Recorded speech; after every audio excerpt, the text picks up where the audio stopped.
ସମସ୍ତେ କଣ ବୁଝୁଛ? ଜଷ୍ଟିସ୍ କହିଲେ ସମସ୍ତେ କଣ ବୁଝୁଛ? सर ଖାଲି न्याय ଗୋଟେ ୱାର୍ଡ ଦବନି, କଣ ବୁଝୁଛ ମୁଁ କହିବି।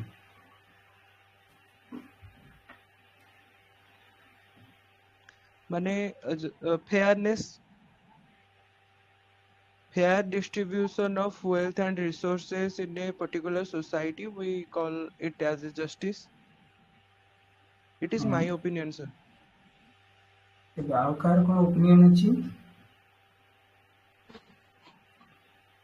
ରିୟା ରିୟା କଣ ଓପିନିଅନ ଅଛି? କଣ କରୁଛି?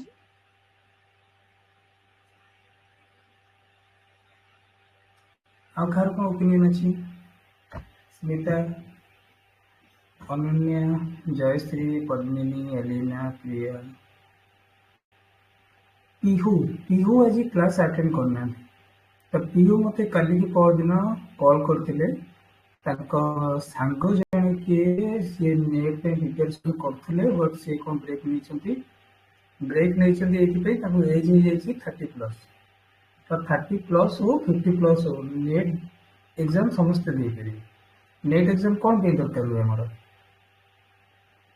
ନେଟ୍ ଏକ୍ଜାମ୍ ଆମର କଣ ପାଇଁ ଦରକାର ହୁଏ?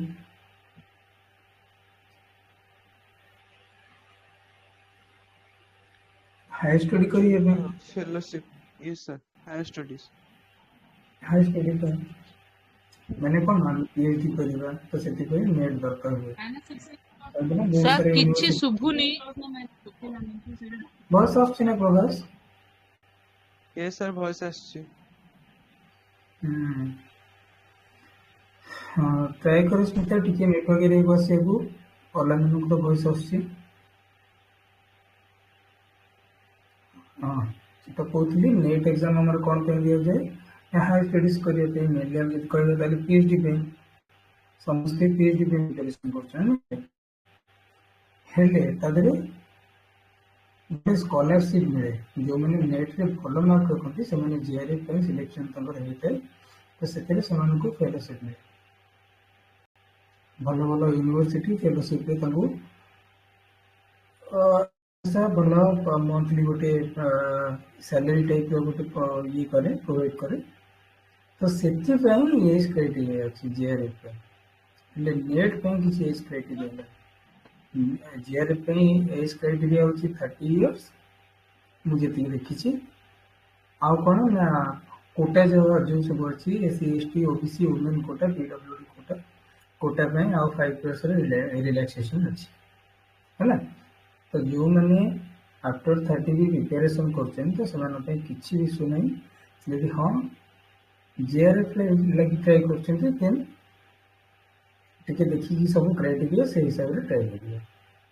ଅଦରୱାଇଜ୍ ନେଟ୍ ପାଇଁ କିଛି ଏଜ୍ର ଇଏ ନାହିଁ, ପ୍ରୋବ୍ଲେମ୍ ନାହିଁ। ଜଣେ 80 ବର୍ଷରେ ବି ନେଟ୍ ଏକ୍ଜାମ୍ ଦେଇପାରିବ। ହେଲା, ବୁଝିହେଲା? ପିହୁ ଆସିନି, ପିହୁ ପରେ ତାକୁ ତା ସାଙ୍ଗମାନେ ସମସ୍ତେ ଜଣେଇଦେବ। Yes sir. ତ ଆଜି ଆମେ ପଢିବା ଜଷ୍ଟିସ୍, ଯୋଉଟାକି ଆମ ପଲିଟିକାଲ ଥିଓରିର ଫାର୍ଷ୍ଟ ପଢା ହେଇଛି କଣ ସବୁ? ଲିବର୍ଟି ପଢା ହେଇଛି, ଇକ୍ୱାଲିଟି ପଢା ହେଇଛି। ଆଜି ଆମେ ଜଷ୍ଟିସ୍ ପଢିବା। ତ ଗୋଟେ ଗୋଟେ ପାର୍ଟ ଆମେ ଆସ୍ତେ ଆସ୍ତେ ଯିବା। ହଁ, ଆଉ ଗୋଟେ ଜିନିଷ ମୁଁ ମେସେଜ କରିଥିଲି ଗ୍ରୁପରେ କି ଆମେ କ୍ଲାସ୍ ମର୍ଣ୍ଣିଂ ଆୱାରରେ କରିବା ବୋଲି, କାହିଁକିନା ମୋତେ ଟିକେ ଟାଇମ୍ ହଉନି ଇଭିନିଂ ଆୱାରରେ ସବୁଦିନ କୋଉଦିନ ବି କ୍ଲାସ୍ ହଉନି, ସେଟା ଅଲଗା କଥା।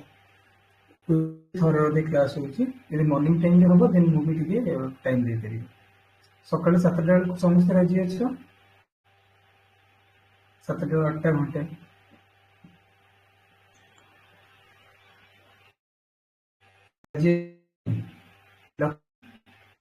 ଶର୍ମିଷ୍ଠା, ଆଜ୍ଞା ପଦ୍ମିନୀ, ସାର୍। ସାର୍ ସକାଳ 7ଟାକୁ ସାର୍ ଅଦର କାଷ୍ଟ ଟିକେ ରହିଯାଉଛି। ମୁଁ ସବୁଦିନ କଥା କହୁନି, ହେଲେ ମୁଁ ଏମିତି 2 ଦିନ 3 ଦିନ 8ଟା ବେଳକୁ ନେବି ସନ୍ଧ୍ୟାବେଳେ, ଆଉ 2 ଦିନ 3 ଦିନ ମର୍ଣ୍ଣିଂ ଆୱାରରେ ନେବି। ଏମିତି କଲେ ସିଲାବସ୍ ଜଲ୍ଦି ସରିଯିବ। ମୋତେ ଲାଗୁନି ପସିବୁଲ ନୁହଁ ତମର ନେଟ୍ ଏକ୍ଜାମ୍ ପୂର୍ବରୁ 50% सिलेबस भी कवर करने पॉसिबल ना कहीं इधर भी नेट एग्जाम अच्छी जस्ट डिसेंबर में वर्ष yes दी sir थर हुए डिसेंबर में एग्जाम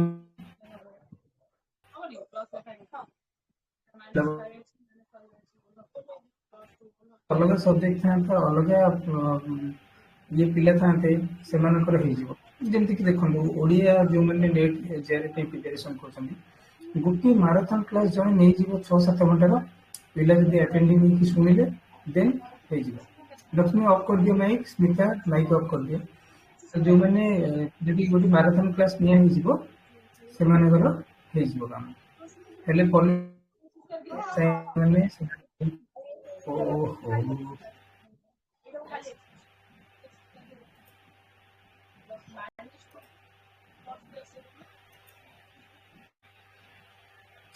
पॉलिटिकल साइंस का पिला मैंने आठ लगो सब करनी धीरे धीरे चलू डिसेंबर नवाले नहीं जून में जो हम नेक्स्ट नेट एग्जाम पे समस्त रेडी कर जून जाए तो आराम से सर सिलेबस सर है ना आउ गोटे है पेपर वन कथा कहूँ शिरीषा मैम पेपर वन पढ़े सी कौन पढ़े ये चैनल आपण पढ़ा पॉलिटिकल साइंस चैनल जो अच्छी से पढ़ा कॉम्पिटिटिव चैनल गोटे अच्छी sir voice कटुची sir voice hello box remove hello एबे बस आछि yes sir गोटे सेकंड मो 4G को 3G नहीं 5G को 4G कर दिए सेतरे बोलो बस आछि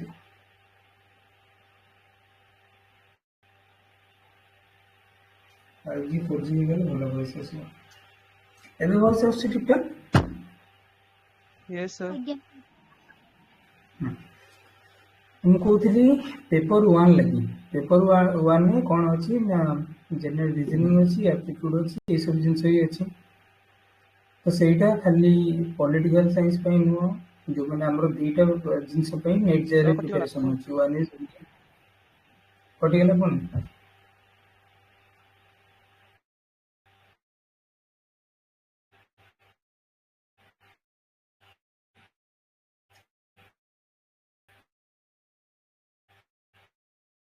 हेलो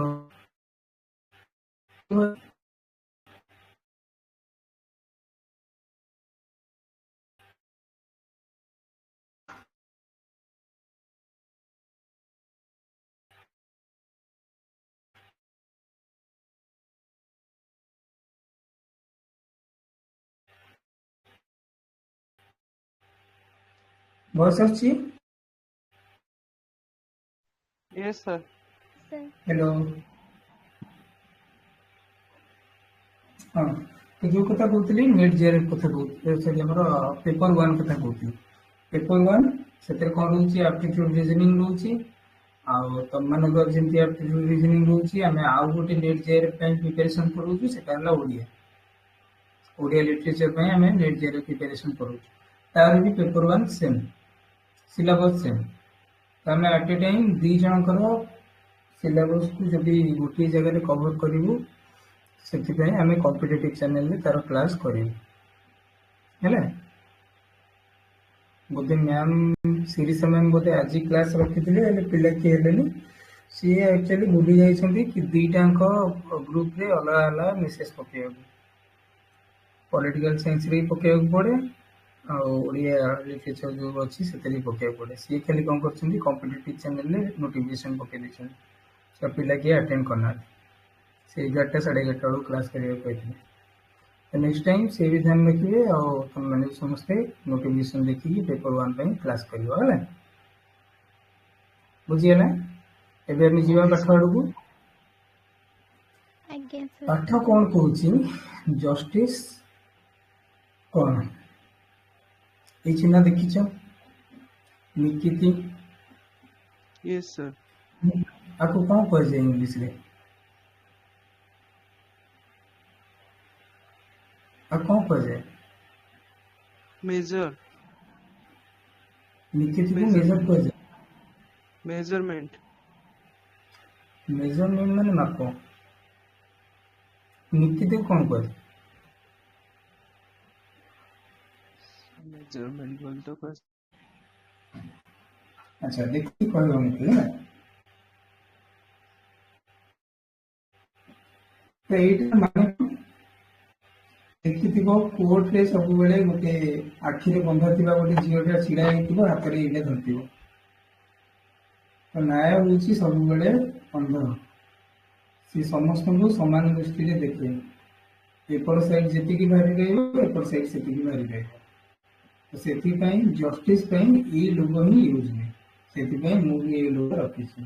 ତ ଆମେ ମିନିଂ ଜାଣିବା ଜଷ୍ଟିସ୍ ର ମିନିଂ କ'ଣ। ଜଷ୍ଟିସ୍ ମିନିଂ ହଉଛି ଜସ୍ କୋଉ ଶବ୍ଦରୁ ଆସିଛି ନା ଲାଟିନ୍ ୱାର୍ଡରୁ ଆସିଛି, ଯାହାର ମିନିଂ ହଉଛି କ'ଣ ଲ ବା ରାଇଟ୍ସ। ଲ ବା ରାଇଟ୍ସ ଯାହାର ଅର୍ଥ ହଉଛି କ'ଣ ନିୟମ ବା ଅଧିକାର। ଆମେ ଆଗରୁ ପଢିଛନ୍ତି ଲ କ'ଣ ରାଇଟ୍ସ କ'ଣ ଜାଣିଛନ୍ତି। ତ ଏଇ ଜସ୍ ୱାର୍ଡଟା ଆସିଛି କୋଉଠୁ ନା ଲାଟିନ୍। ଲାଟିନ୍ ମାନେ ଲାଟିନ୍ ଟଏଲେଟ୍। ଲାଟିନ୍ ମାନେ କୋଉ नो सर କୋଉ କଣ୍ଟ୍ରିର ଲାଙ୍ଗୁଏଜକୁ ଲାଟିନ୍ କୁହାଯାଏ? अमेरिका ଆମେରିକାର ଲାଙ୍ଗୁଏଜକୁ ଲାଟିନ୍ କୁହାଯାଏ। ଆଉ କିଏ କିଛି କହିବ? ସେ ଭୁଲ ହେଲା ହବ କୁହ। ଲାଟିନ୍ ମାନେ କୋଉ ଲାଙ୍ଗୁଏଜକୁ ଲାଟିନ୍ କୁହାଯାଏ?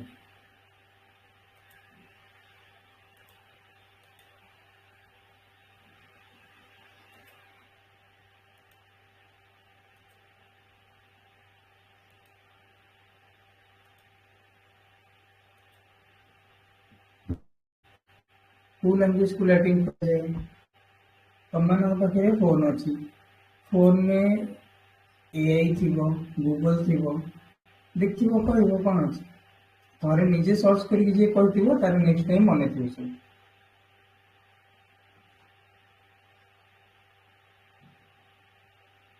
America sir. ଆମେରିକାର ଲାଙ୍ଗୁଏଜକୁ ଲାଟିନ୍ କୁହାଯାଏ। नो सर रोम एंशियंट रोम इटली रे इटली इटली सर।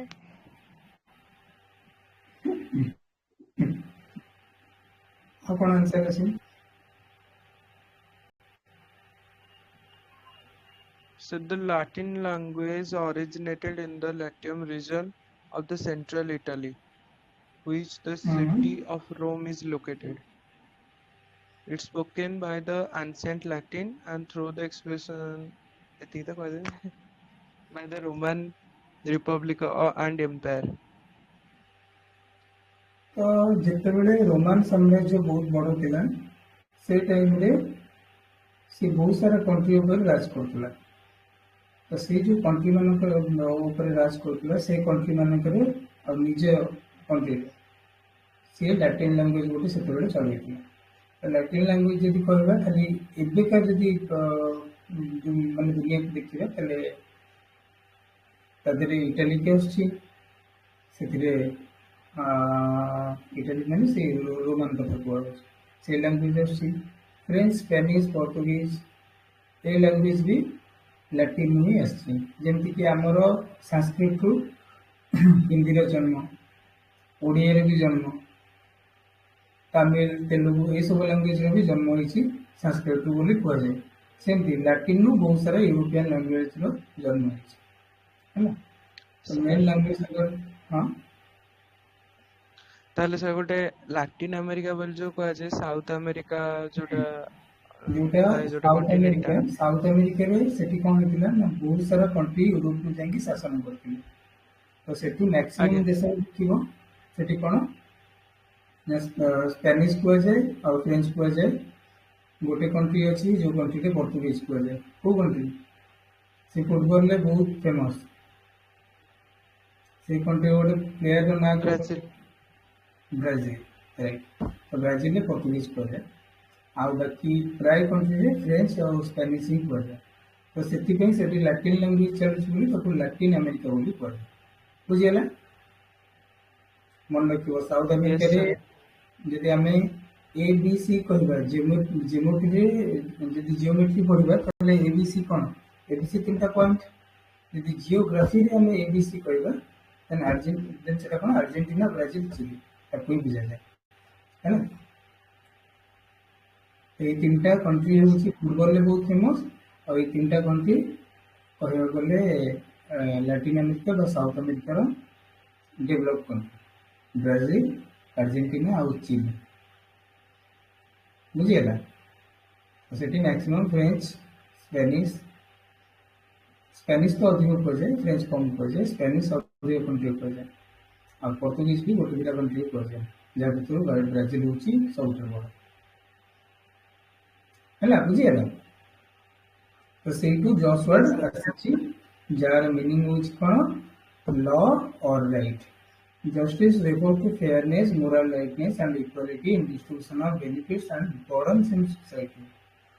तो यदि कहबा जस्टिस रो अर्थ होची कोन fairness moral rightness. Moral rightness माने कोन बुझछ मोरल मोरालिटी रो मोरल आछि सॉरी मोरल मोरालिटी होची। तो मोरल माने कोन मोरल माने होची नैतिकता वर्ड सुनिथिबो ओडिया रे नैतिकता जानछ कि नहीं बुझी होची नैतिकता माने कोन। Yes sir. हाँ तार सहित equality in distribution of benefits and burden तार माने होची कोन समाज रे लाभ और भारत रो समान बंटन। अच्छा तू माने ग्रेजुएशन करछ ओडिया रे ओडिया माने कोन बुझी परछ तो सब्जेक्ट तमरो पॉलिटिकल साइंस हेले ओडिया रे पढिछ पॉलिटिकल साइंस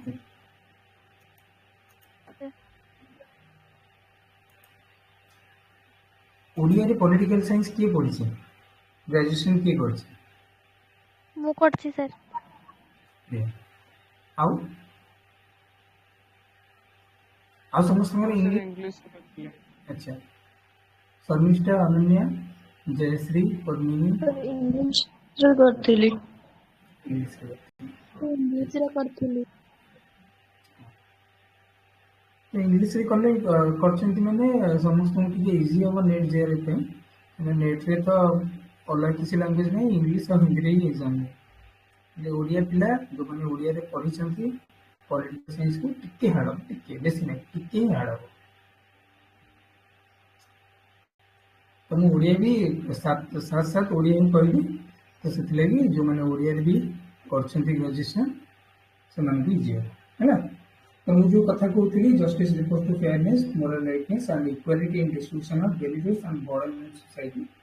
तो बेनिफिट्स और बर्डन माने कोन समाज रे लाभ बर्डन माने होची भारत भारत समान बंटन ताकू ही कहजिबो कोन जस्टिस। आउ ये कौन करे एटा एंश्योर करे it ensure harmony between individual freedom and social order. तो माने कौन ये समन्वय स्थापन करे हार्मोनी माने समन्वय माने बुझी परछ हार्मोनी माने समन्वय तो दी जंग भितरे इंडिविजुअल फ्रीडम और सोशल ऑर्डर भितरे ये रिलेशन को ठीक ठाक मेंटेन करके रखे। इंडिविजुअल फ्रीडम माने कौन बुझछ व्यक्तिगत स्वाधीनता और सोशल ऑर्डर माने कौन बुझछ सामाजिक श्रृंखला। तो सामाजिक श्रृंखला और व्यक्तिगत स्वाधीनता इंडिविजुअल फ्रीडम और सोशल ऑर्डर को भी ये मेंटेन करके रखे। ये justice regarded as the supreme moral principle in political philosophy. तो पॉलिटिकल फिलोसफी रे यह को सबुठारु बड़ सिद्धांत नैतिक सिद्धांत मोरल प्रिंसिपल बोली एक माना जाए था जस्टिस को एति जाय क्लियर हैला बुझियला समझते यस सर। बुझियला मीनिंग ऑफ जस्टिस। एबे हम आसीबा important of justice. Justice important कौन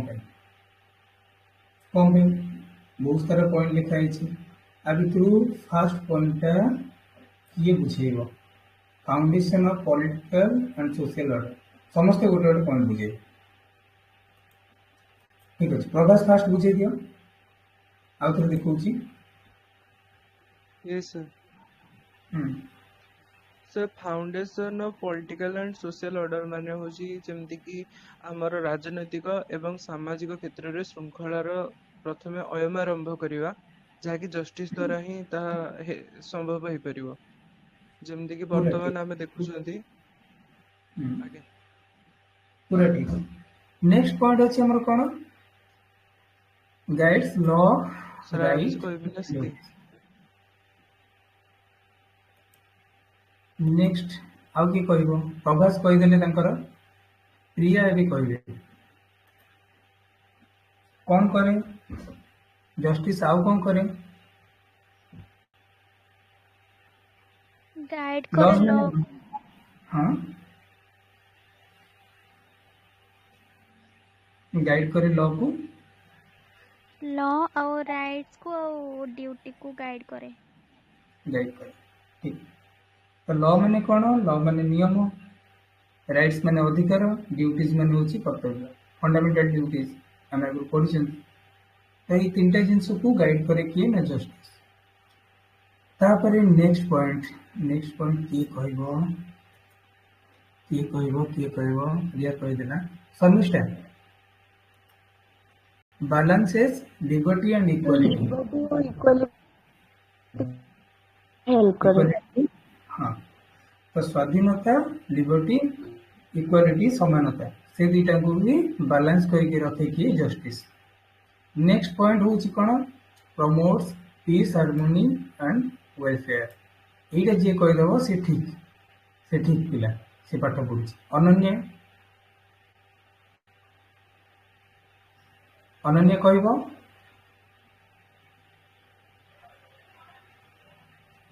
एलिना भी माइक स्टार्टिंग रू खोलना दी स्मिता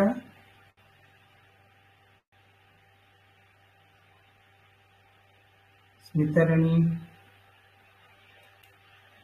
आई गोटे पॉइंट छोट पॉइंट किए कहबो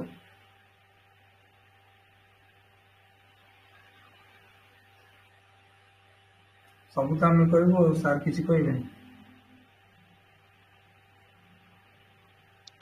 सर हाँ जस्टिस प्रमोट करे पीस को अर्थात शांति को हार्मोनी को अर्थात संतुलन जहाँकि समाज एवं राजनीतिक क्षेत्र में वेलफेयर अर्थ होची जनमंगल अर्थात व्यक्तिनिष्ठ समस्त नियम कानून को से प्रोटेक्ट करे तेणुकर एथिरे कहै छै promote the peace harmony and welfare right तो शांति हार्मोनी माने सम्मान वेलफेयर मानव कल्याण तो सही तीनटा जिनस को कौन करे प्रमोट करे बा उन्नत करे डेवलप करे किए ना जस्टिस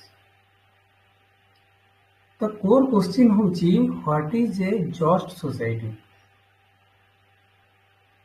हमें जस्ट सोसाइटी नॉर्मल सोसाइटी ताहा कहबे जस्ट माने जस्टिस रु जस्ट है ना सेमती कहबे मुई जस्ट आसी के पहुंचे से जस्ट फेयरनेस इक्वालिटी और लिबर्टी थिबो हाँ किए पूछे एटा शर्मिष्ठा सबस को सर मु कहली जो सोसाइटी रे इक्वालिटी फेयरनेस थिबो तो सेउडा को जस्ट सोसाइटी बोली कुहा जाय परियो बाकी ऊपर जितनी सारा पॉइंट हम पढ़ले जितनी सारा टर्म अच्छी जंती लॉ हैला राइट हैला ड्यूटीज हैला liberty equality peace harmony welfare social order ये सब जिनस जोटी मिसिक थिबो सेटा को हम कहबा जस्ट सोसाइटी काहे ना जस्टिस ए गुडा सब कोन करे ए सब जिनस को ए सब टर्म को जस्टिस अधिक पावरफुल करे तो सेति में जस्ट सोसाइटी माने कोन ना ए सब जिनस थिबा दरकार से सोसाइटी जदी एति जिनस रहउची then we can say this is a just society clear तो जस्टिस रा इंपोर्टेंस हमें पढ़ी देले मीनिंग पढ़ी देले एबे हमें जिबा का को टाइप्स ऑफ जस्टिस कौन कौन सब टाइप्स अछि जस्टिस रे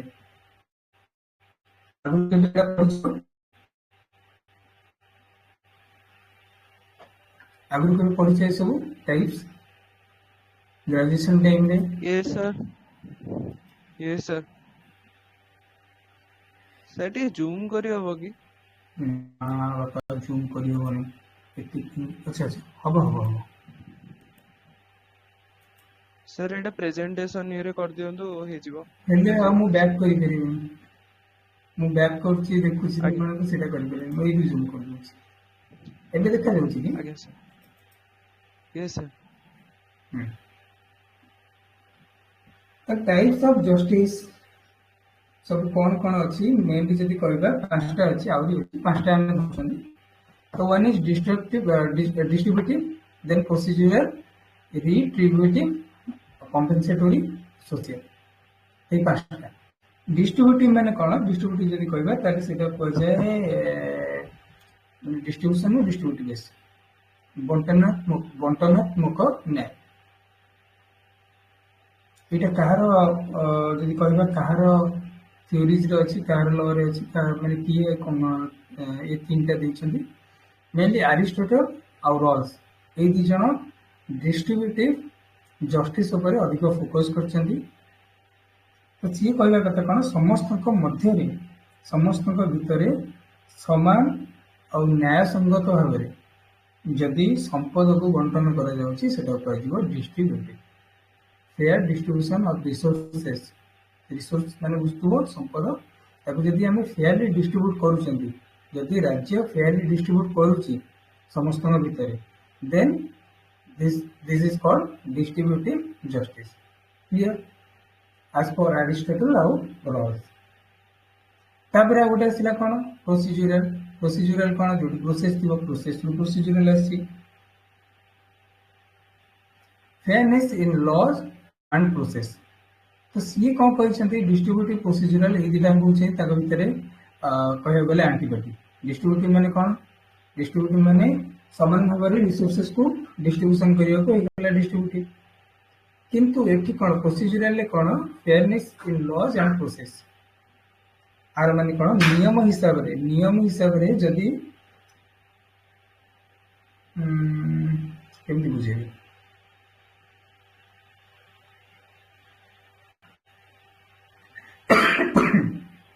ନିୟମ ଓ ପ୍ରକ୍ରିୟା ଯଦି ସଠିକତା ନିଶ୍ଚିତ କରେ କି ମାନେ ତାଙ୍କ ଯଦି ଡିଷ୍ଟ୍ରିବ୍ୟୁସନ ହୁଏ କି ଜଷ୍ଟିସ ଦିଆଯାଏ, ଦେନ୍ ତାକୁ କୁହାଯିବ ପ୍ରୋସିଜୁରାଲ। ଆଜ ପର ଲ ଆଉ ପ୍ରୋସେସ,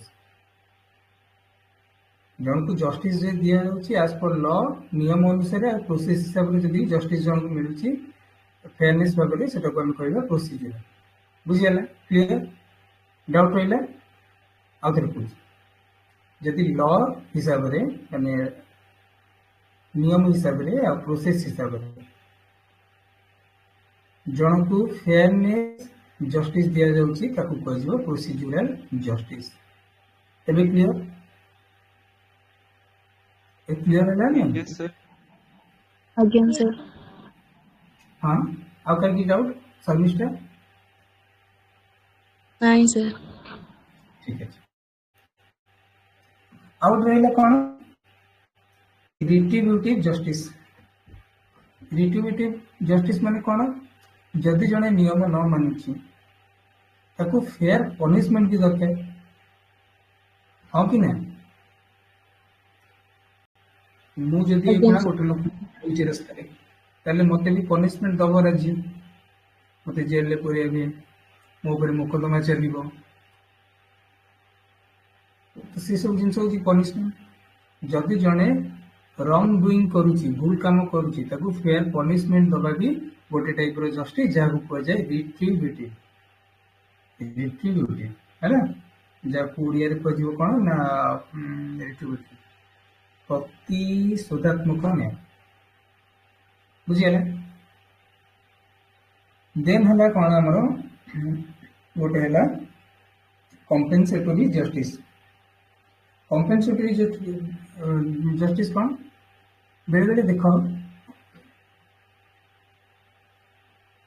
ତମେ ଗୋଟେ ଜିନିଷ କିଣିଛ, ଗୋଟେ କମ୍ପାନୀ ଠାରୁ ଡାଇରେକ୍ଟ ଗୋଟେ ଜିନିଷ କିଣିଛ। ଲାଇକ୍ ଧରିନିଅ ଗୋଟେ ଟ୍ରକ୍ ତମେ କିଣିଛ। ଟ୍ରକର ୱାରେଣ୍ଟି ଅଛି 5 ବର୍ଷ ଯାଏ, ତମକୁ କମ୍ପାନୀ ଫ୍ରି ସର୍ଭିସ ଦବ। ଯଦି କିଛି ପ୍ରୋବ୍ଲେମ ହଉଛି ଇଞ୍ଜିନରେ, ତାହେଲେ କମ୍ପାନୀ ତମକୁ ଫ୍ରି ସର୍ଭିସ ଦବ, ହଁ କି ନା? କିନ୍ତୁ ତମର କଣ ହେଇଛି, ଇଞ୍ଜିନ ସହିତ आउ किसी जिनस भी खराब हो गला 6 मास भीतर तो तुम से कंपनी पाखु गल मोर इंजिन भी खराब हो 6 मास भीतर आउ ता सहित मोर अलग पार्ट भी किसी खराब हो तो 6 मास भीतर तुम जब इंजिन खराब हो जाऊँगी तुम कौ भाया कंपनी तुम सहित जुक्ति तर्क कल तो से कौन कले से कंपनी तुम सहित कम्पेन्स कले गोटे बेले बेले जमी जमी जमा मामला को भी नहीं कम्पेन्स करा जाए भाविनी तुम तुम बड़ापा घर अलग हो सी अलग रोच तुम अलग रोच तुम जेजे ना गोटे जमी अच्छी जेजे डेथ पर तुम बांटा बांटी कर से जमी रे कौन ना अच्छी टोटाल 6टा नड़िया गछ 6टा नड़िया गछ जदि आम अधा अधा करके जमी मैंने दी जन भर डिस्ट्रीब्यूट करवा देन 3टा पड़ो तुम बापा ना आउ 3टा पड़ो बड़ बापा ना तो जो लोक किसी आसिकी बसिकी से सब जिन करती से कौन कहते कहते कंपेनसेशन कराऊँ कह जाए ना नहीं अरे कह जाए ना नहीं मो वॉइस अच्छी नहीं Prabhas Yes. Sharmistha Yes, sir. Compensation कर जाए ना नहीं जदि बड़ अपेक्षा कहे नाई नाई मु बड़ जेहेतु मोर 4टा गछ नेबी से जमीर अधा नेबी ता सहित 4टा गछ मोर तू सान तोर 2टा गछ 3टा कौन था तो से तुम बापा कौन कहे अच्छा तू जदि नहीं गलु 4टा गछ नौ 2टा गछ नौ 2टा गछ नेबी ता सहित गाईटा जोटा अच्छी से गाईटा भी तो बापा भी कंपेनसेशन कले तो कंपेनसेशन नु आसला कंपेनसेटरी जस्टिस तो जिते बेले किसी हानि किंबा लाभ हुए सॉरी हानि किंबा क्षति हुए ताकू ठीक ठाक करने पुणी पूरण करने जो उद्देश्य कह जाए कंपेनसेटरी जस्टिस जहाँ कह जाए पूरक न्याय बुझेगा रिस्टोरिंग लॉस और डैमेज किसी हानि या क्षति होची ताकू पूरण करिवार उद्देश्य को ही कंपेनसेटरी जस्टिस कह जाए सेटा लाइक राज्य ही करिवो सरकार ही करिवो जमती कि तुम किसी गोटे बन्या बात्या है घर द्वार भासी बहुत सारा डैमेज लॉस से गवर्नमेंट तुमको भल घर दबा दरकार ना घर पर आउ थे नेक्स्ट घर या गवर्नमेंट तुमको सहायता दबा दरकार जदि न दौची देन एटा गोटे जस्टिस नुह तुम एगेन्स्ट जाकि कोर्ट को जाऊच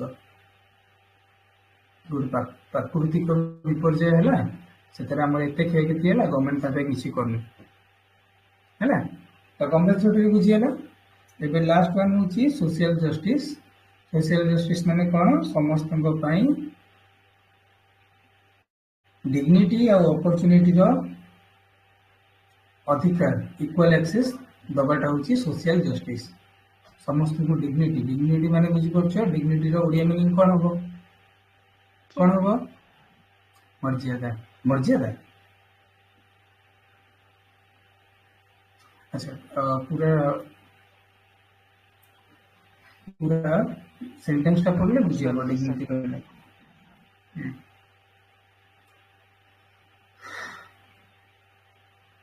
समस्त मर्यादा यदि कौच ठीक अच्छी गौरव यदि कह ठीक अच्छी समस्त अधिकार अच्छी अपॉर्चुनिटी पाइबार डिग्निटी पाइबार तो से इक्वल एक्सेस जो दि जाऊँगी ताले सेटा को सोशल जस्टिस बोली कहुब यदि राज्य बा स्टेट ये समस्त को एक्सेस दूसरी समस्त को अपॉर्चुनिटी मिल डिग्निटी मिल तो सेटा हूँ सोशल जस्टिस क्लियर बुझेगा टाइप्स ऑफ जस्टिस हम बुझीपारे डिस्ट्रीब्यूटिव प्रोसीजरल रिट्रीब्यूटिव कंपेनसेटरी और सोशल क्लियर ये जाए बुझी आज्ञा सर आज्ञा सर आज्ञा सर ठीक अच्छे अनन्या बुझी हो नहीं स्मिता राणी बुझी होची हाँ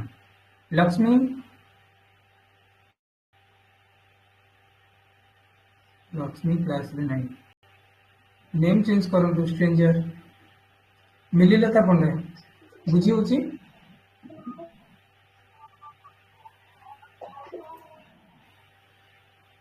ଆଜ୍ଞା ସାର୍।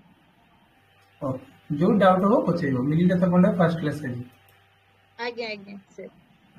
ଯୋଉ ଡାଉଟ୍ ହବ ପଚାରିବ। ଆଜ୍ଞା ଆଜ୍ଞା। ତ ଆମେ ଏବେ ଆସିବା ଥିଙ୍କର୍ସ ମାନଙ୍କ ପାଖକୁ। ଫାଷ୍ଟ ଆମେ ପଢିବା ଯିଏ ଆମର ୱାର୍ଲଡର ଯାହାକୁ ସବୁଠାରୁ ପୁରୁଣା ଥିଙ୍କର୍ସ ବୋଲି କୁହାଯାଏ ସିଏ ହଉଛନ୍ତି କିଏ ନା ପ୍ଲେଟୋ। ଆଚ୍ଛା, କିଏ କାହାର ଗୁରୁ କହିବ? Plato, Aristotle?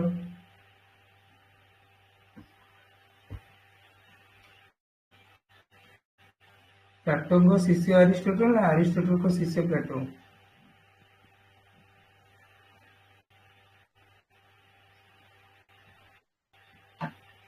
ପ୍ଲାଟୋଙ୍କ ଶିଷ୍ୟ ହଉଛନ୍ତି ଆରିଷ୍ଟଟଲ। ସକ୍ରେଟିସ୍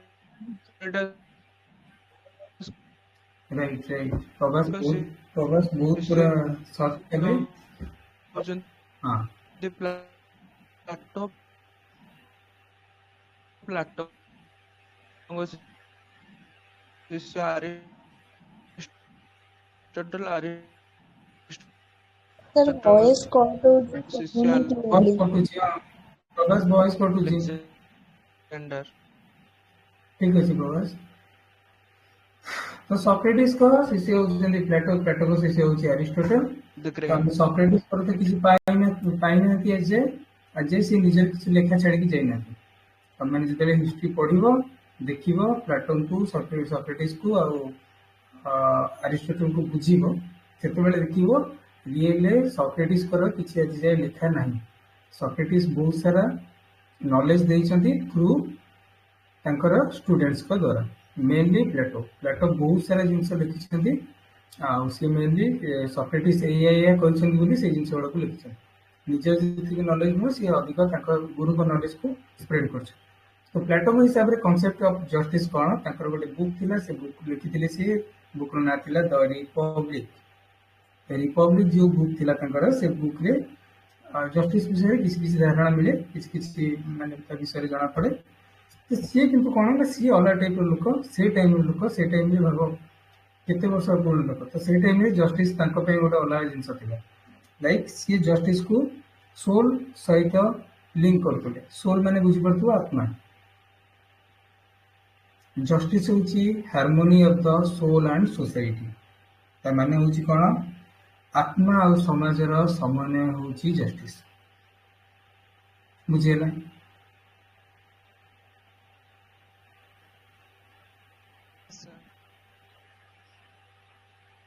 ସିଏ ମନେ କରିଥିଲେ କଣ, ଯେମିତି ଆମର ଶରୀର ଗୋଟେ ସୁସ୍ଥ ଶରୀର, ଗୋଟେ ଲୋକ କାମ କରିପାରିବ ସେଇଟା କେମିତି ଆମେ ଜାଣିବା? ଗୋଟେ ଲୋକର ଯଦି ଗୋଡ ଠିକ ସେ କାମ କରୁଛି, ତା ହାତ ଠିକ ସେ କାମ କରୁଛି, ସେ ଠିକ ସେ ଦେଖିପାରୁଛି, ତା ନାକ ସେ ଭଲ ଶୁଙ୍ଘି ପାରୁଛି, ସେ ଠିକ ସେ ଖିଆ ଖି କରିପାରୁଛି, ତା ପାଟି ଭଲ ଅଛି। ତ ଏଇସବୁ ଜିନିଷ ଦେଖିଲା ପରେ ଆମେ କହିବା ଏ ଲୋକଟା ସୁସ୍ଥ ଅଛି। ତମେ କଣ ଯିବ ଦେଖିଥିବ ଆମର ବରଗଡ଼ ବ୍ରିଡ୍ କଲୋନୀ ରାସ୍ତା ଅଛି, କଳ୍ପନା ପାଖରେ, ଭୁବନେଶ୍ୱର ଯଦି ଆସିଥିବ, ସକାଳେ ଯଦି ମର୍ଣ୍ଣିଂ ଟାଇମରେ ଯଦି ଜଣେ ଯିବ, ସେଠି ବାଇକ୍ ରଖିଦବ। ତମେ ଅଲଗା କାମ ପାଇଁ ବାଇକ୍ ରଖିଦିଅ। ଅଲଗା କାମ ପାଇଁ ବାଇକ୍ ରଖିଦେଲେ ଚାରିପଟେ ଆସିକି 60-70 ଜଣ ତମକୁ ଘେରିଯିବେ। ବାବୁ କାମ ଅଛି, ବାବୁ କାମ ଅଛି, କଣ ଏଇଆ କହିବା ପାଇଁ। ସେଠି ବହୁତ ସାରା ଲେବର ଲୋକ ମିଳିଯାଆନ୍ତି କାମ ପାଇଁ। ତ ମ୍ୟାକ୍ସିମମ୍ ଲୋକ ସେଇଠୁ ହିଁ ଲେବର ନେଇକି ତାଙ୍କ କାମ କରାନ୍ତି। କଳ୍ପନାକୁ ଯାଇ ପହଞ୍ଚିବ ମାନେ ସେଠି ଠିଆ ହେଇଯିବ। ସକାଳ 7ଟାରୁ ଦିନ 10ଟା ତମେ ସେଠି ଗାଡି ଧରିକି ଛିଡା ହେଇଯିବ। ତମ ଚାରିପଟେ ଆସିକି ଲୋକ ଛିଡା ହେଇଯିବ। ବାବୁ କଣ କାମ ଅଛି? ତମେ ସେଇଠି ଧର୍ମୀୟ ପ୍ରିୟା ଯାଇଛି ସେ ଜାଗାକୁ। ପ୍ରିୟାର କଣ ଅଛି କାମ ନା, ଗୋଟେ ଗାତ ଖୋଳିବ।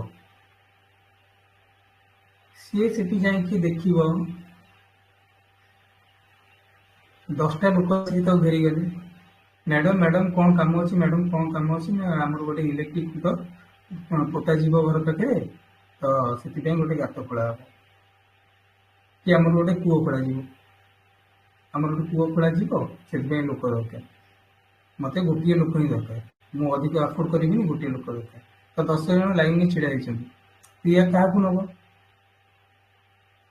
जो लोक अधिक बलुआ देखा जाउथुबो हाँ कि ना कि यही लोक ठकिबनी काम करियो आ जी गोटे पूरा पतलाटा होइथिबो अवस्था तार नथिबो भांगी कि चलुथुबो प्रिय ताकू नब कि संगे कि चल तू ही खोली पारिबु चल मु तते एनकरेज करिबि सेमति त नुह ना तो नहीं सर सी प्लेटो से कथा कहते जिते बेले शरीर जदि केतेबेले ठीक से काम जेपरि शरीर आमर ठीक से काम करे शरीर अंग प्रत्यंग ठीक से काम करे जितेबेले प्रत्येक अंश शरीर ठीक से काम करता है सेतेबेले आम कहबा शरीर ठीक से काम कर जेबे गोटे अंश देखि लोक जितेबेले डेथ लास्ट स्टेज आस्ते आस्ते कौन हुए हाथ गोड़ आ चले ना कथा कही पारती लोक जो मैंने बुढ़ा है कि जार डेथ हुए से कथा ही कही पारती निश्वास धीरे धीरे जाऊथो जार डेथ हम तो 2-3 दिन आगु तक ऑब्जर्व कर हाथ गोड़ भी टे हल पारनि एत से उठी खाଇବା ढुकी पारनि पानी पी पारनि तो आस्ते आस्ते ता शरीर डेथ हो कहीं गोटे गोटे बॉडी पार्ट सी डेथ होके जाऊँ सी काम करवा फंक्शन करवा बंद कर सेतेबेले आम जाना शरीर ठीक से काम करते आमर सब शरीर सब गोटे गोटे अंग ठीक से निजर कर्तव्य पालन कर समाज भी सेम हिसाब से प्लेटो के हिसाब से समाज भी सेम समाज सेतेबेले न्याय संगत हम कौन जस्टिस फॉलो करेंगे जितेबेले प्रत्येक श्रेणी लोक सब क्लास लोक निज काम ठीक से करेंगे से हिसाब से समाज रे सोसाइटी रे 3टा क्लास ही अच्छी कौन क्लास देखनी हम रिक्वायर कौन सिलेक्ट है हाँ सी 3टा क्लास को ही धरते समाज 3टा श्रेणी अच्छे शासक बा रूलर्स तांको काम होची कौन विजडम से नॉलेज द्वारा लीड नहीं की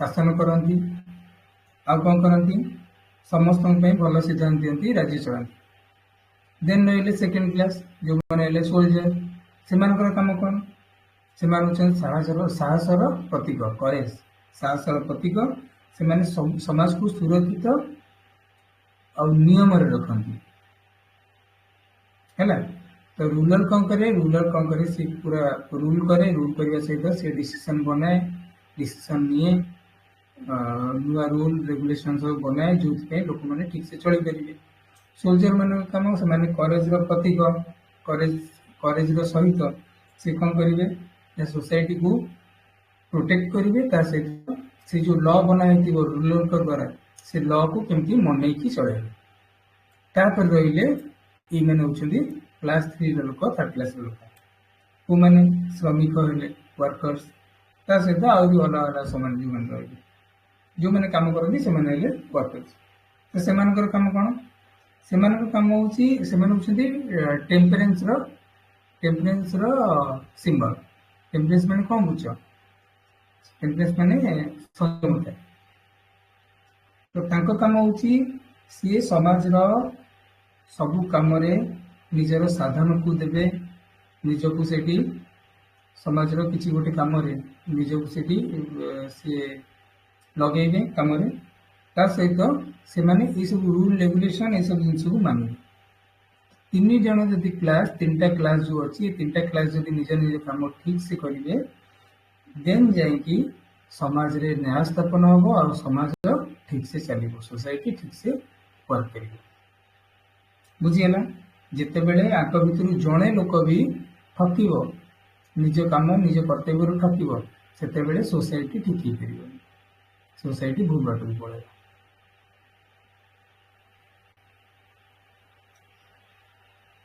ये 3टा लॉ दबा पछड़ी कारण हूँ कौन सेमती मानव माने मनीष आत्मार भी से सोल कथा कहते ना सोल कथा कहते ना सी भी कहते जमी समाज चलने ये 3टा जिनस जरूरी सेमती गोटे मनीष भी 3टा जिनस द्वारा चली पार गोटे कौन गोटे हूँ नॉलेज ज्ञान माइंड जहाँ भी कह सहित आउ कौन स्पिरिट करेज आउ सहित हूँ वर्कर जमी टेम्परेन्स अच्छी सेमती मनीषर कौन रहा दरकार टेम्परेचर रहा दरकार डिजायर रहा दरकार एपेटाइट रहा दरकार जमती से निजक नियंत्रण में रखिपर ये तीन जिनस जदि मनीष पाखे भी थी ताहले मनीष भी ठीक से न्यायसंगत हम न्यायसंगत मान बुझीपार कि नहीं जस्टिस को से भी फॉलो कर जितेबले मनीष और समाज दी जन ठीक ठाक काम करेंगे न्यायसंगत हे से गोटे भल सोसाइटी हो कहीं इंडिविजुअल जो कह जाए ना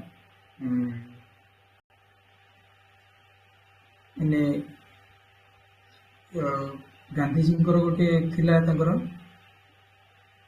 सर्वोदय वाला गोटे concept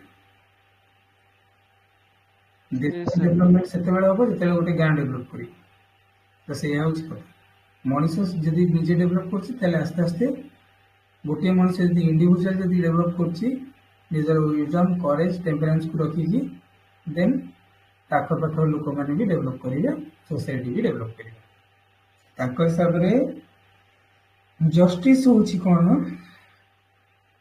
justice is morale virtue morale virtue में कौन नैतिक गुण नॉट लीगल इक्वालिटी केवल आईनगत समानता खाली नुह जस्टिस हूँ कौन नैतिक गुण लीगल इक्वालिटी खाली नुह खाली लीगल इक्वालिटी और ये जिनस कौन ये जिनस आम आत्मार एकता समतुलन समाज शांति सृष्टि करता बुझीगला प्लाटो को बुझीगला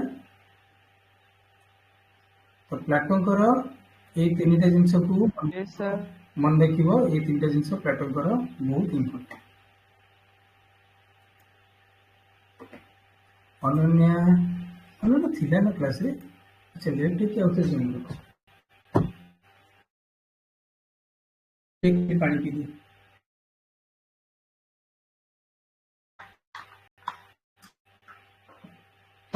बुद्धि होची जस्टिस माने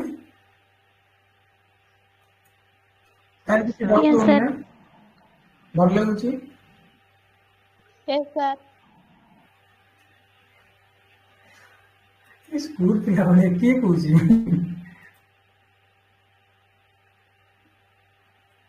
अनन्या ने प्रिय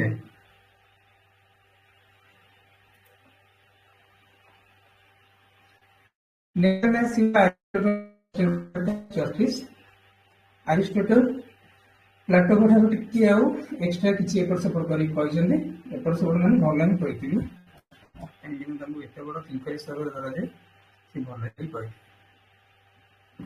मेनली न्याय आमर जस्टिस को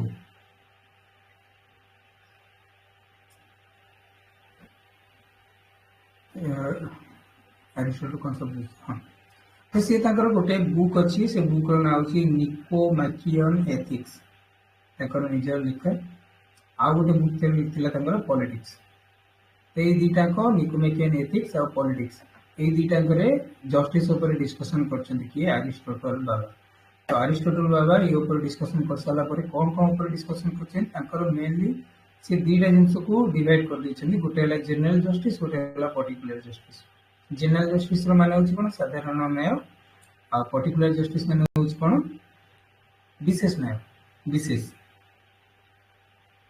बुझीगला तो आर डिस्ट्रीब्यूशन आम केमती कौन करवा साधारण न्याय मान कौन जनरल जस्टिस मान कौन समाजर नियम और आईन ने समान नीति अनुसरण बुझी हूँ कि कौन तमानी Yes, sir. कौन बुझीगला जनरल जस्टिस मान मु कहली जो काम था Sir, general justice, এটা now it is also in practice. ଆମେ ଯଦି କହିପାରିବା in the sphere of the Indian political system, ଆମର ଏଠି constitution ଅଛି ଯୋଉଟା କି sorry କହୁଛି CRBC ଅଛି IPC ଅଛି ଯୋଉଟା ବର୍ତ୍ତମାନ BNC ଅଛି ମାନେ ଭାରତୀୟ ନ୍ୟାୟ ସଂହିତା ଆଉ ଭାରତୀୟ ଯୋଉ ସୁରକ୍ଷା ସଂହିତା ଏଇଭଳିଆ ଯୋଉ ସବୁ ଅଛି ଏଗୁଡା ସବୁ general बट किसी पर्टिकुलर जस्टिस अच्छे जमती कि आम कहीपर Hindu act Hindu marriage act Muslim marriage act आ किसी रिलीजन बेसी किसी अफर्मेटिव एक्शन अच्छी जोटा कि पर्टिकुलर जस्टिस प्रोवाइड कर आई थिंक नहीं पूरा ठीक ही कह तुम किसी एपट सेपट नहीं पूरा ठीक ही कह तो जनरल जस्टिस माने कौन समाज रे गोटे समस्त गोटे गोटे लॉ अच्छी जो लॉ हिसाब से समस्ते चलिए समस्ते सेम आईन को सेम नियम को अनुसरण करेंगे किंतु विशेष न्याय पर्टिकुलर जस्टिस कथा यदि कहबा से कौन ना व्यक्तिगत लाभ हानि बा सब जो हमर रिसोर्सेस डिस्ट्रीब्यूशन हुए से भी देखा जाए तो व्यक्तिगत लाभ हानि कथा कह जाउची से तुम जो कथा भी कहल कि हिंदू मैरिज एक्ट है कि आउ किसी सब रोची किसी गोटे रिलीजन को किसी गोटे कम्युनिटी को यदि एक्स्ट्रा किसी दे जाउची देन सेटा भी आसीबो सेमती व्यक्तिगत लाभ भितर विशेष न्याय भितर आसीबो बुझिला तो जनरल और पर्टिकुलर जस्टिस बुझिला आउथरे आउथरे किए कहला आउथरे प्रिया जनरल जस्टिस माने होची कोन समाजर नियम जहाँ गोटे अच्छी गोटे नियम अच्छी गोटे आईन अच्छी तो सेटा समस्त मानिक चलुछंदी आज यूजुअल समस्त मानिक चलुछंदी धन्य हमर कॉन्स्टिट्यूशन कथा कहला कि आउ जहाँ भी सब लॉ अच्छी पुलिस एक्ट कथा कहउची कि कोर्ट एक्ट कथा कहउची सेगुड़ा कम मानिक चलुछंदी सेटा होची जनरल जस्टिस समस्त पई न्याय सेम अछि किंतु किसी पर्टिकुलर केस रे विशेष किसी जस्टिस थाए लाइक से इंडिविजुअल होता कि किसी गोटे कम्युनिटी होता किसी रिलीजन लोक होता किसी जेंडर लोक होता से अलग अलग किसी जस्टिस दि जाता है जमती आम कह एग्जाम कथा मु नेट जेआरएफ कथा कहती जेआरएफ एग्जाम रे जेआरएफ एग्जाम नेट एग्जाम रे जेआरएफ से माने क्वालिफाई करेंगे 30 इयर्स पर आउ जेआरएफ पाइबे नहीं जेआरएफ तो नॉर्मली नहीं से नेट क्वालिफाई करके भी से जेआरएफ मिल एटा क्या जनरल जदि तुम मैंने SC ST OBC women PWD quota रु हेतिबो तुम पई से किछि पर्टिकुलर एक्स्ट्रा जस्टिस मिलुची काहे ना आमे सोशियली रही तो आमको गवर्नमेंट से फैसिलिटी दो आमे आगु को जीव एते वर्ष हलानी आमे पछरे पड़ी अच्छु आमको फैसिलिटी मिलवा दरकार आज तापर जाइए आम निजको से प्रूव कर बुझीगला तो सेटा हला पर्टिकुलर जस्टिस एबे clear Priya sir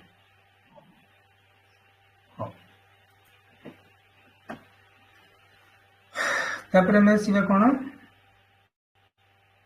advocated distributive justice good based on merit तो अरिस्टोटल कौन कहते डिस्ट्रीब्यूटिव जस्टिस जोटा आम फास्ट पढ़ुले कौन कौन टाइप सब जस्टिस अच्छी तो अरिस्टोटल डिस्ट्रीब्यूटिव जस्टिस अधिक ध्यान देते हिसाब से कौन लोक मान मेरिट हिसाब से मिलवा दरकार रिसोर्सेस अलर्ट हवा दरकार मेरिट हिसाब से लाइक गोटे जॉब अच्छी जॉब टारे जॉब गोटे जॉब टे बाहर कौन ना प्रधानमंत्री पर्सनल सेक्रेटरी धन्य सेक्रेटरी कथा छाड़ दियो सेक्रेटरी तो आईएएस एग्जाम क्लियर करके ऊपर जाएंगे पर्सनल सेक्रेटरी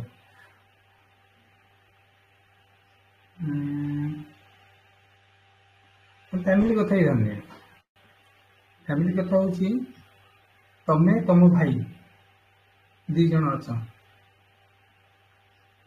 बापा कौन कले ना भाविले आज संध्या बेले पिला किसी गिफ्ट आने गिफ्ट केमती आने भाई हूँ क्लास रे फास्ट प्रथम रु आज जाए प्रथम श्रेणी रु आज जाए सब बेले फास्ट होकर अच्छे कॉलेज रे भी टॉपर है यूनिवर्सिटी टॉपर पीएचडी कर जेआरएफ नेट रैंकिंग होची ऑल ओवर इंडिया और तुम्हें हूँ कौन ग्रेजुएशन 3 थर पर पास आउट कल बैक बहुत सारा देच नेट दे चलछ 8-10 वर्ष है किसी फायदा मिलूनी सान भाई सी ମାନେ ଇଣ୍ଡିଆର ରାଙ୍କ ନମ୍ବର ହେଇକି ସିଏ ଜିଆରଏଫ ପାଇକି ସିଏ ପଢୁଛି କୋଉଠି ନା ଜେଏନୟୁରେ ପଢୁଛି। ତ ସେଇ ଜାଗାରେ ବାପା ଯଦି ଗିଫ୍ଟ ଆଣୁଛନ୍ତି ଡ୍ରେସ୍ ଆଣୁଛନ୍ତି ମାନେ ଡ୍ରେସ୍ ହିଁ ଆଣୁଛନ୍ତି ତ ଭାଇ ପାଇଁ ଅଧିକ ଦାମର ଡ୍ରେସ୍ ଆଣିବେ ଆଉ ତମେ ଯୋଉ ଗଧଟା ହେଇକି ଅଛ କି ଗଧଟା ହେଇକି ଅଛ ତମ ଲାଗି କମ ଟଙ୍କାର ଡ୍ରେସ୍ ଆଣିବେ। ଦି ଜଣ ପାଇଁ ଡ୍ରେସ୍ ଆସିଲେ ଦି ଜଣ ପାଇଁ ଭାଇ ପାଇଁ ଅଧିକ ପ୍ରାଇସରେ ଡ୍ରେସ୍ ଆସିବ। ତ ବାପା ସେଇଠି କଣ କଲେ ବାପା ସେଇଠି ଆଜ୍ ପର ମେରିଟ୍ ଯିଏ ଯୋଗ୍ୟ ଅଧିକ ତା ପାଇଁ ଅଧିକ ଦାମର ଜିନିଷଟାକୁ ନେଇକି ଆସିବେ। ଯିଏ ଟିକେ କମ୍ ଯୋଗ୍ୟ ତା ପାଇଁ କମ୍ ଦାମର ଜିନିଷ ନେଇକି ଆସିବେ। ତ ଆରିଷ୍ଟଟଲ ସେମ୍ କଥା କହୁଥିଲେ କି advocated distributive justice ତ distributive justice କଣ ନା ସମ୍ପଦ ବଣ୍ଟନ ଯୋଉ ଆମ ରିସୋର୍ସେସ୍ ଅଛି ସେଟାକୁ ଡିଷ୍ଟ୍ରିବ୍ୟୁସନ କରାଯିବ କିନ୍ତୁ ବେସ୍ଡ ଅନ୍ ମେରିଟ୍। ଯିଏ ଅଧିକ ଯୋଗ୍ୟ ତା ପାଇଁ କିଛି ରିଲାକ୍ସେସନ ରହିବା ଦରକାର, ତାକୁ ରିସୋର୍ସେସ୍ ଅଧିକ ମିଳିବା ଦରକାର। ମୁଁ ଏଇଖୁଣା ଗୋଟେ ପାନ ଦୋକାନୀକୁ ଗୋଟେ ଜାହାଜ ଦେବି, ସେ କଣ କରିବ?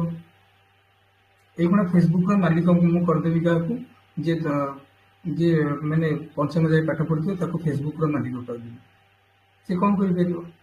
ଯିଏ ଆଇଟି ସେକ୍ଟରରେ ସେଇ ଟାଇପର ସେଇ ଲେବୁଲର ଲୋକ ହେଇଥିବ ତାକୁ ସିନା ଫେସବୁକର ଓନର କଲେ କି କୋ ଫାଉଣ୍ଡର କଲେ କି ଫାଉଣ୍ଡର କଲେ ତାକୁ ଫାଉଣ୍ଡର ତ ନୁହେଁ ଚେୟାରପର୍ସନ କଲେ ସିଇଓ କଲେ ଫାଇଦା ମିଳିବ। ମୁଁ ଯଦି ଫେସବୁକ୍ ଦେଇଦେବି ଗୋଟେ ପଞ୍ଚମ କ୍ଲାସର ଲୋକ ପଞ୍ଚମ କ୍ଲାସ ଯାଏ ପାଠ ପଢିଥିବା ଲୋକ ଫାଇଦା କଣ ହବ? ଫେସବୁକ୍ ବୋଲି କିଛି ଜିନିଷ 5-6 ଦିନ ପରେ ନଥିବ, ହଁ କି ନାହିଁ?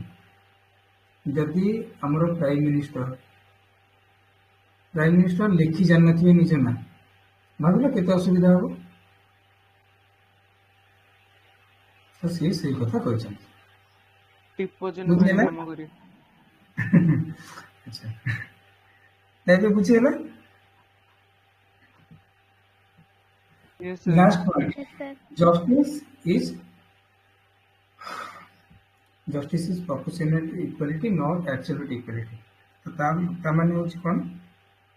ନ୍ୟାୟ କେବଳ absolute equality ନୁହଁ, ସମାନତା ଖାଲି ନୁହଁ, ଯେଉଁଠାରେ ଲୋକଙ୍କର ଯୋଗ୍ୟତା ଦକ୍ଷତା ଏସବୁ ଜିନିଷ ଠିକ୍ ସେଇ ହିସାବରେ ମାନେ ଆଜ୍ ପର ମେରିଟ୍ ଯଦି ରିସୋର୍ସେସ୍ ବଣ୍ଟନ କରାଯାଉଛି ମାନେ ଡିଷ୍ଟ୍ରିବ୍ୟୁଟ୍ କରାଯାଉଛି ସେଠି ନ୍ୟାୟ ଠିକ୍ ଭାବରେ ସ୍ଥାପନ ହୋଇପାରିବ। ହେଲା, ପ୍ରପୋର୍ସନାଲ ଇକ୍ୱାଲିଟି ମାନେ କ'ଣ? ତ ମେରିଟ୍ ହିସାବରେ ରିସୋର୍ସେସ୍ ଡିଷ୍ଟ୍ରିବ୍ୟୁସନ ହେଉଛି, ତାଙ୍କୁ ଜଷ୍ଟିସ୍ ମିଳୁଛି, ସେଇ ଜଷ୍ଟିସ୍ଟା ହେଉଛି ରିଏଲ୍ ଜଷ୍ଟିସ୍। ଆବସୋଲ୍ୟୁଟ୍ ଇକ୍ୱାଲିଟି ଯଦି ଦେଖାଯିବ ଦେନ୍ ସେଟାକୁ ଜଷ୍ଟିସ୍ ବୋଲି କୁହାଯିବନି ଆଜ୍ ପର ଆରିଷ୍ଟଟଲ। ଏତିକି ଯାଇ କ୍ଲିୟର ହେଲା? ଆହୁରି ବହୁତ ସାରା ଅଛି ପିଡିଏଫ୍, ମନେ ରଖିବ 7 ନମ୍ବର ପେଜ୍ ଯାଏ ଆମେ ପଢିଛନ୍ତି। ଟାଇମ୍ ହେଇଗଲାଣି 9ଟା।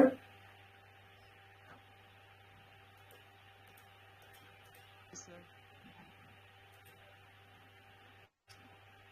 ଆରିଷ୍ଟଟଲ ପରେ ଆମେ ଥୋମାସକୁ ପଢିବା, ହବ୍ସକୁ ପଢିବା, ଜନ୍ ଲକ୍ ଆଉ ରୁସୋକୁ ପଢିବା, ବେନ୍ଥାମ୍ ମିଲ୍‌କୁ ପଢିବା, କାର୍ଲ ମାର୍କ୍ସକୁ ପଢିବା, ଜନ୍ ରଲ୍ସ। ଇଏ ହେଉଛନ୍ତି ଜଷ୍ଟିସ୍ ଉପରେ ସବୁଠାରୁ ଅଧିକ ନିଜର ଦେଇଥିବା ମାନେ ନିଜର ଥିଙ୍କ୍ସ ସବୁ ଦେଇଛନ୍ତି American ସବୁଠାରୁ ଅଧିକ। philosopher. ତ ଜନ୍ ରଲ୍ସ ଜଷ୍ଟିସ୍ ଉପରେ ବହୁତ ସାରା ତାଙ୍କର ଥିଓରି ଅଛି। ଇଏ ହେଉଛନ୍ତି ସବୁଠାରୁ ଇମ୍ପୋର୍ଟାଣ୍ଟ। କିଏ? ଜନ୍ ରଲ୍ସ। ଜଷ୍ଟିସ୍ ଚାପ୍ଟର ସବୁଠାରୁ ଇମ୍ପୋର୍ଟାଣ୍ଟ ହିରୋ ହେଉଛନ୍ତି ଜନ୍ ରଲ୍ସ।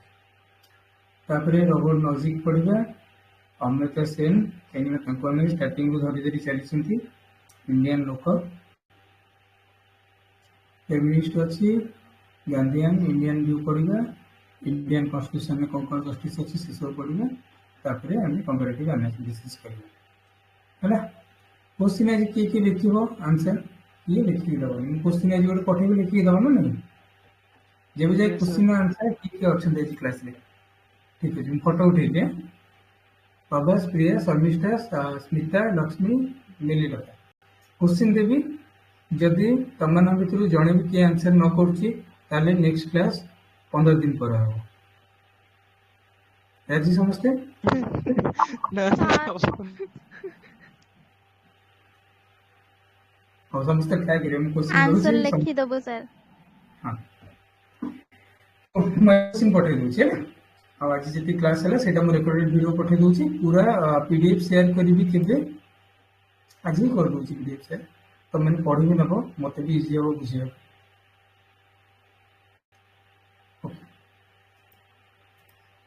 एंड करवा आज क्लास नेक्स्ट क्लास कल Thank you so much, sir. Thank you sir. Thank you sir.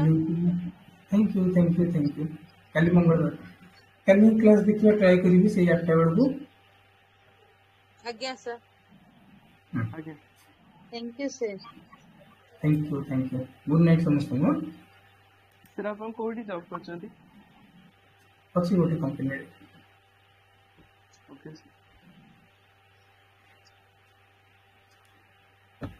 Private sector अच्छी भाई भारी कष्ट जीवार टाइम अच्छी घर आसबार टाइम किसी नहीं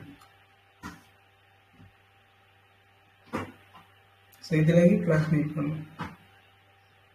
जीवा टाइम ठीक अच्छी 9:30 10टा भर घर बाहर जाऊँगी फेरला बेलू कौ दिन 5टा बेले भी फेरुची कौ दिन 10टा राति भी फेरुची